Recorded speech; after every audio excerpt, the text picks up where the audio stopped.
കൽപ്പീനാൽ നിർമ്മിതമായുള്ള 12 ഗോപുരമേ, തവ മഹത്വം കണ്ടിട്ടങ്ങാനന്ദിപ്പാൻ മമ കൺകൾ പാരം കൊതിച്ചിടുന്നേ.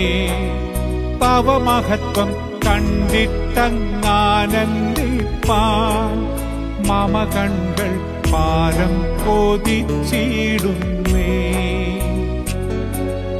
ഗാനവലിൻ സ്തുതിനാദം സദാ മുഴങ്ങും ശാലേമിൽ, ഗാനവലിൻ സ്തുതിനാദം സദാ മുഴങ്ങും ശാലേമിൽ. എന്നോ ഞാൻ ചേർന്നിടുമോ പരസുതൻ